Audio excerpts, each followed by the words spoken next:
अस्सलाम वालेकुम। आज हम डिस्कस करेंगे रदरफोर्ड एटॉमिक मॉडल जो है मैं अच्छी तरीके से एक्सप्लेन करने वाला हूँ। इसमें जो है Rutherford experiment, discovery of nucleus और प्रोटॉन हम डिस्कस करेंगे। रदरफोर्ड की पोस्टुलेट हम स्टडी करेंगे और इसके बाद जो है हम इसके डिफेक्ट्स जो है कितने डिफेक्ट्स हैं वो हम स्टडी करने वाले हैं। तो पहला जो है ये रदरफोर्ड एटॉमिक मॉडल यानी 1911 इसने एक एक्सपेरिमेंट किया एटम पर, तो एक मॉडल पेश किया which is called Rutherford atomic model. In 1911 Rutherford experiment propose model of atom यानी एटम के बारे में इसने एक मॉडल पेश किया। ठीक है, Rutherford experiment discovery of nucleus और प्रोटॉन। इसने क्या क्या चीज यूज किया और इसकी नतीजा इसने कैसा अखज किया।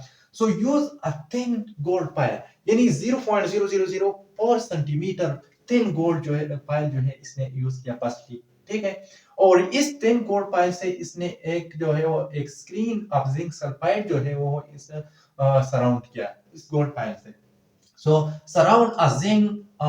zinc sulfide screen to detect particle emitting from the radiation। यानी ये जो है प्लूटोनियम और एक रेडियोएक्टिव एलिमेंट है, इससे जो है रेडिएशन निकलते हैं, अल्फा पार्टिकल जो है इसने बम्बार किया। तकरीबन हम जो है डिस्कस करते हो कि यानी 20,000 पार्टिकल जो है इसने बम्बार किया और इस गोल्ड पाइल पर। यानी इस स्क्रीन की बात हम करेंगे कि इस स्क्रीन क्या करेगी, ये जो पार्टिकल आते हैं वो डिटेक्ट करेंगे। ठीक है, bombard 20,000 alpha particle from radioactive source plutonium metal। ये प्लूटोनियम मेटल है जिससे इस प्लूटोनियम मेटल से यानी 20,000 पार्टिकल जो है वो बम्बार किया इस गोल्ड पाइल पर। ठीक है, इसकी ऑब्जर्वेशन किया था। ठीक है, ऑब्जर्वेशन ये था कि 19,990 अल्फा पार्टिकल जो है वो इससे यानी विदाउट डिफ्लेक्शन इसने शो किया। Alpha particle cross through the gold pile यानी गोल्ड पाइल से जो है वो पास हो गया। 19,990 वो पार्टिकल जो है अल्फा पार्टिकल वो इससे गुजरा। ठीक है, सो अल्फा यानी इससे इसने इससे क्या नतीजा अखज किया कि वो मोस्टली ऑफ द एटम जो है वो एम्प्टी है। यानी मोस्टली एटम जो है वो एम्प्टी है, इस वजह से वो ज्यादा से ज्यादा पार्टिकल जो है इससे गुजरा। ठीक है, 8 पार्टिकल ऐसे थे इस यानी 20,000 में 19,990 पार्टिकल जो है वो इससे विदाउट डिफ्लेक्शन जो है वो गुजरा। तो इसमें 10 पार्टिकल जो है वो गायब है।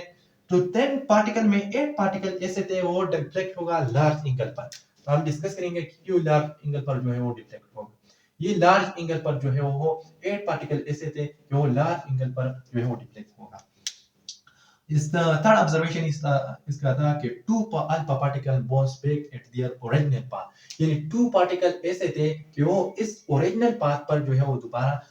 आए। ठीक है, सो इसने इसने क्या कंक्लूजन अखज किया, ये सारे पार्टिकल जो है वो क्यों गुजरे, क्योंकि एटम जो है वो ज्यादातर जो है वो एम्प्टी है, तो इस वजह से ज्यादा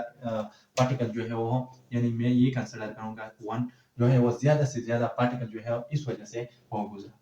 यानी 8 पार्टिकल ऐसे थे कि वो लार्ज एंगल पर जो है वो डिफ्लेक्ट होगा। इसकी वजह क्या है, ये दोनों पार्टिकल जो है मैं कंसीडर कर रहा हूं कि ये दोनों पार्टिकल जो है वो ये और ये पार्टिकल। ठीक है, वो क्यों जो है लार्ज एंगल पर गुजरा, क्यों उनके अल्फा पार्टिकल पर जो है वो पॉजिटिव चार्ज है। क्या है, पॉजिटिव चार्ज है। ये पॉजिटिव चार्ज जो है वो एक नियर अनदर चार पार्टिकल पर गुजरे तो क्या करेंगे, डिफ्लेक्शन शो करेंगे। तो इस वजह से यानी न्यूक्लियस में प्रोटॉन मौजूद है और इस प्रोटॉन की नजदीक जब वो एक रेज अल्फा पार्टिकल इस पर पॉजिटिव चार्ज है, जब वो गुजरेंगे तो वो डिफ्लेक्शन शो करेंगे और इस डिफ्लेक्शन की वजह से उसने लार्ज एंगल पर जो है वो डिफ्लेक्ट होगा। तब ये रे में जो है ये वन रेज जो है मैं ये कंसीडर करूंगा, इसने खास जो है वो न्यूक्लियस जो है वो शूट किया और इस न्यूक्लियस पर पॉजिटिव चार्ज था, तो इसने इसकी वजह से उसने यानी बेक बेक पाथ जो है इख्तियार किया। क्योंकि इस अल्फा पार्टिकल पर जो है वो पॉजिटिव चार्ज है और ये पॉजिटिव अल्फा पार्टिकल जो है न्यूक्लियस खास प्रोटॉन जो है इसने स्ट्राइक किया और इस वजह से वो बेक का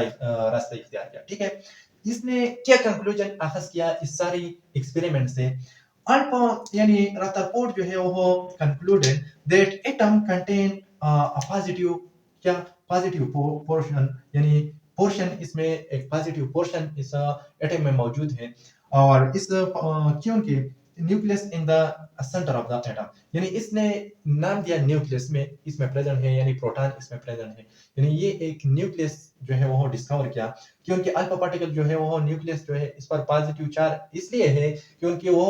अल्फा पार्टिकल पर पॉजिटिव चार्ज था वो जब वो स्ट्राइक किया न्यूक्लियस तो वो बैक का रास्ता इख्तियार किया क्योंकि इससे ये पता चल सकता है कि ये न्यूक्लियस जो है इसमें पॉजिटिव चार्ज मौजूद है इस वजह से जो है वो बैक का रास्ता और लार्ज एंगल जो है इसने इख्तियार किया ठीक है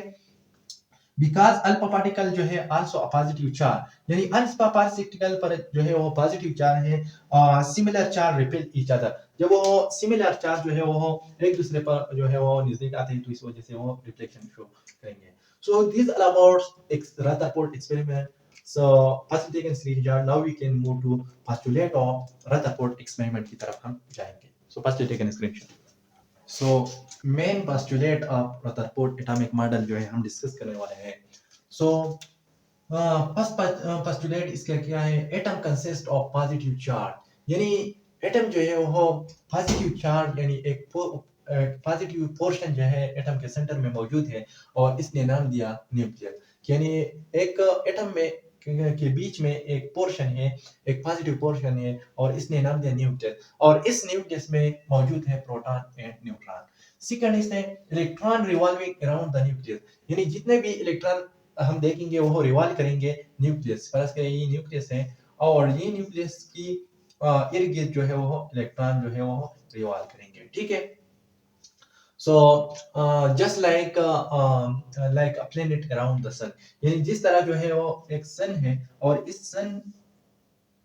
से जो है वो परस के में एग्जांपल है अर्थ परस के थर्ड पोर्शन पर जो है वो अर्थ जो है एक ऑर्बिट पर जो है वो जिस तरह सन से जो है वो रिवॉल्व करेंगे इस तरह इलेक्ट्रॉन जो है बी न्यूक्लियस के से जो है वो रिवॉल्व करेंगे थर्ड जो है the number of electron around the nucleus is equal to the number of proton जितने भी इलेक्ट्रॉन इसमें मौजूद है around the nucleus उतना ही जो है वो यानी प्रोटॉन के बराबर है number of proton is equal to number of electron or we can say number of electron is equal to number of proton so the fourth one there is electrostatic force of attraction between nucleus and electron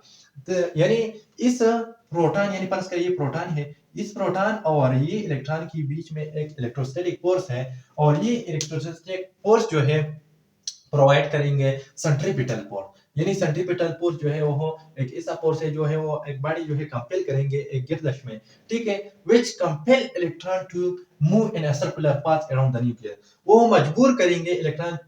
जो है वो एक circular path में जो है वो motion करेंगे ठीक है So the fifth one, nucleus of an atom carry positive charge because यानी न्यूक्लियस पर जो है वो पॉजिटिव चार्ज है पहले मैंने जो है वो डिस्कस किया एक्सपेरिमेंट पर जो अल्फा पार्टिकल जब वो गुजरेंगे इससे वो इस पर पॉजिटिव चार्ज था अल्फा पार्टिकल पर जब अल्फा पार्टिकल जब वो न्यूक्लियस स्ट्राइक किया तो इसकी से पता चल सकता है यानी वो बैक रास्ते इख्तियार किया तो इससे पता चल सकता है कि इसमें जो है वो न्यूक्लियस तरफ पॉजिटिव चार्ज है तो positive charge were deflected by the nucleus यानी अल्फा पार्टिकल जो है वो डिफ्लेक्ट किया The sixth one, the total mass of the atom is concentrated in the nucleus. ज्यादातर मास हम देखेंगे वो concentrated है in nucleus यानी इस न्यूक्लियस में क्योंकि न्यूक्लियस में प्रोटॉन और न्यूट्रॉन मौजूद है और न्यूट्रॉन और प्रोटॉन की मास हम बात करेंगे 1.67 to 6 multiplied by 10 की पावर माइनस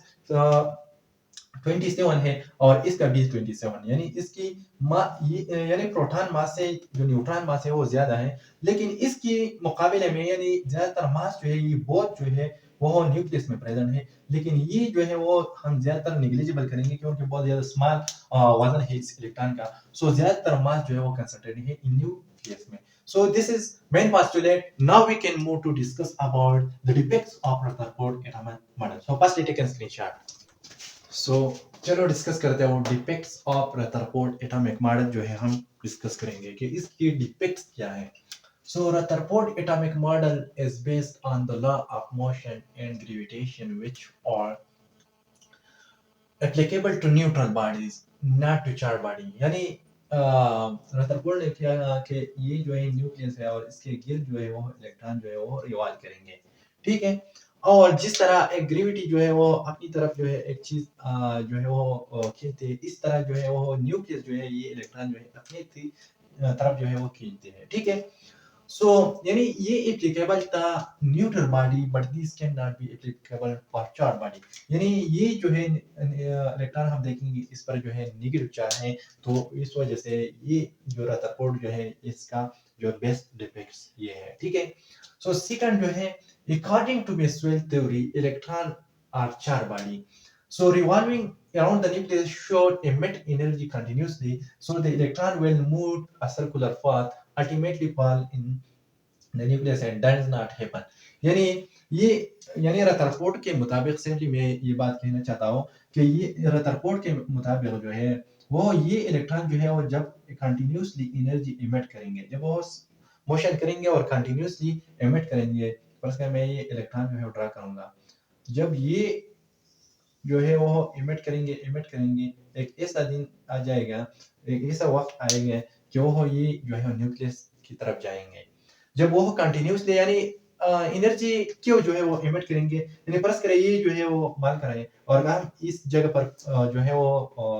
वो ग्रेविटी की जो है वो अपनी तरफ जो है खींचते हैं, क्यों जो है नीचे जाते हैं, क्योंकि वो इसकी एनर्जी इस तरफ जो है वो हाई है, और जब वो नीचे जाते हैं तो अपनी स्टेबिलिटी गेन करें, वो एनर्जी जो है वो इमिट करेंगे। इस रदरफोर्ड के मुताबिक जब ये इलेक्ट्रॉन जो है वो कंटिन्यूसली एनर्जी इमिट करेंगे, एक ऐसा टाइम आएंगे कि वो ये जो है वो न्यूक्लियस की तरफ जाएंगे और एटम जो है वो डिस्ट्रॉय होगा, ठीक है। So this is the defects of Rutherford atomic model. बात जो है वो हो यानी नील बोहर जो है ये क्लियर किया कि जब इलेक्ट्रॉन जो है वो एक्साइटेड लेवल की तरफ जाएंगे तो वो एनर्जी जो है वो एग्जॉर्ब करेंगे, जो एक्साइटेड से नीचे जाते हैं तो वो एमिट करेंगे। तो ये बात जो है नील बोहर जो है बात जो है डिस्कस किया, ठीक है। सो थर्ड जो है electron radiate energy continuously in continuous spectrum. First करें ये इलेक्ट्रॉन जब वो कंटिन्यूसली एनर्जी इमिट करेंगे तो इससे जो है मालूम होता है कि वो एक कंटिन्यूस स्पेक्ट्रम जो है वो प्रोड्यूस करेंगे। एक कंटिन्यूस मीन कि इसकी बीच में जो है वो कोई भी कलर की पता नहीं है कि वो कौन सा कलर है, तो एक दूसरे के जो है बहुत ज्यादा नजदीक और एक कंटिन्यूस स्पेक्ट्रम रहते हैं। लेकिन एक्चुअली ऐसा नहीं होगा, एक्चुअली जो है वो लाइन स्पेक्ट्रम जो है वो ऑब्टेन होगा। यानी लाइन स्पेक्ट्रम मीन इस तरफ जो है वो इसके बीच में एक खास लाइन होगा और एक कलर जो है हम दूसरे कलर से जो है अच्छी तरह से डिफरेंशिएट करूंगा, ठीक है। सो द फोर्थ पॉइंट जो है वो क्या है, it does not explain the chemical property of element. यानी इसने केमिकल प्रॉपर्टी जो है एलिमेंट की ये एक्सप्लेन नहीं किया कि केमिकल प्रॉपर्टी किस पर डिपेंड करेंगे, ज्यादातर जो है वो इलेक्ट्रॉन जो है इसकी वजह से जो है केमिकल प्रॉपर्टी डिपेंड करेंगे, तो इसने ये कोई भी बात इसके बारे में नहीं किया। Can not idea about the orbital. Orbital जो है एक्चुअली इलेक्ट्रॉन जो है वो ऑर्बिटल में मोशन करेंगे और ये ऑर्बिटल जो है वो क्लियर किया nail Bohr. So this is some defects of Rutherford atomic model. इंशाल्लाह और discuss in other point of view. आखिरी बात ये, अगर आपने अभी तक हमारे चैनल को सब्सक्राइब नहीं किया, प्लीज सब्सक्राइब करो। इसके टू बेनिफिट है, एक तरफ हमारी फैमिली बढ़ती है, दूसरी आपकी वजह से हमको मोटिवेशन मिल सकती है और मैं ऐसे ऐसे अच्छी वीडियो आपके लिए बनाऊंगा। So firstly taking screenshot.